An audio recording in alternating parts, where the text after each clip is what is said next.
नरेंद्र मोदी ने कहा था अपनी इस हालिया पार्लियामेंट के इलेक्शन में, क्या कहा था कि हमारी बेटियां, हमारी माएं ज्यादा बच्चे पैदा करती हैं,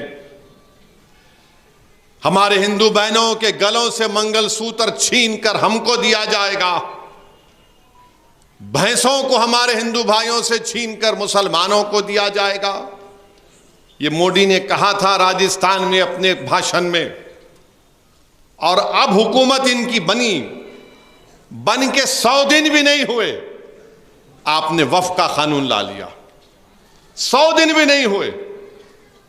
सबसे बड़ा मुद्दा इस मुल्क में बेरोजगारी का है, चाहे हिंदू हो, मुसलमान हो, ईसाई हो, दलित हो, आदिवासी हो, अपर कास्ट हिंदू हो, कोई भी हो, वो नौजवान के पास रोजगार नहीं है। वो रोजगार के लिए तड़प रहा है, मगर नरेंद्र मोदी को उसकी फिक्र नहीं है। किसान खुदकुशी कर रहे हैं, धरना दे रहे हैं दिल्ली के बॉर्डर पर कि एमएसपी मिलना चाहिए, मोदी को उसकी फिक्र नहीं है। चीन हमारी 2000 स्क्वायर किलोमीटर जमीन पर कब्जा करके बैठ गया। नरेंद्र मोदी कह रहे हैं कि मैं और चीनी इंजीनियरों को भारत में आने का वीजा दूंगा और तुम पैसा इन्वेस्ट करो भारत में।